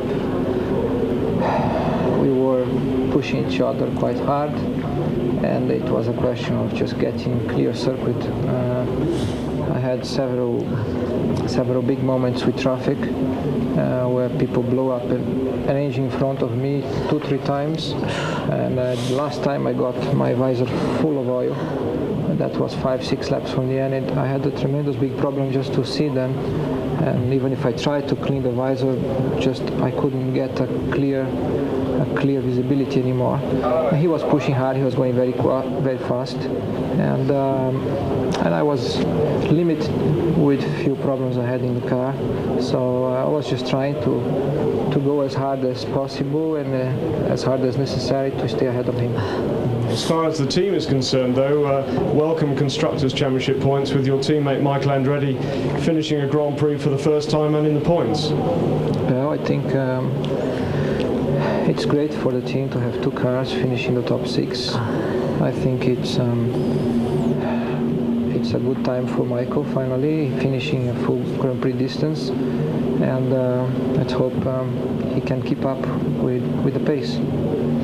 Finally to you, Michael, a string of fastest laps towards the end saw you catching Ayrton for second in the closing stages. Presumably the incident behind Zanardi didn't help you. Yeah, that's right, it didn't help me. I think I had the same problem as Ayrton. Was behind him, got all the oil from him on my visor. I was thinking he's going to stop and giving the line, but he didn't really. He stayed on the line, and I tried then to overtake him on the outside because he was so slow. But there was so many dirt on the outside, I just couldn't turn in anymore, and I just went straight into the gravel bed. And actually I'm quite happy to finish because of this. As well, my tyre change was the reason of we got vibration in the tyres, and because of this vibration I got a gearbox problem, and gearbox was shifting all the way up and down itself, and I had some nice moments by this, but anyway I was quite lucky to finish this race, and third position is a great place for our team and for me. Thank you, Michael. So just turning and looking forward 2 weeks, Monaco. Nobody else has won at Monaco since 1983. Ayrton has won 5 times, Alain 4. What do you think the chances of levelling the score are, Alain? I think it's going to be very difficult. I'm sure that Ayrton is going to push very hard at Monaco. The difference we have with the engine power is going to be, less important in Monaco, and I think it's going to be very hard. Your feelings, Ayrton? Wait and see. And Michael, of course, you must relish the opportunity of racing at Monaco. You've gone there well there in the past. I think Monaco should be as well for us a circuit which will be good. Especially we can hope for the traction control in Monaco. I'm waiting since I don't know for it, but now it should arrive from Monaco, and this will certainly help us, and maybe we can close up the gap to the other front runners. So we've got a lot to look forward to in 2 weeks' time. To all 3 of you, congratulations. Thank you very much. Thank you. John, your remarks on this? Well, I think Senna's comment about wait and see, it doesn't tell us whether he's going to be racing or not. It just means, but it says wait and see. But I still stand by what I said. I think that Williams and Prost and Renault and Damon Hill will have the advantage, and we know how good they are in qualifying. And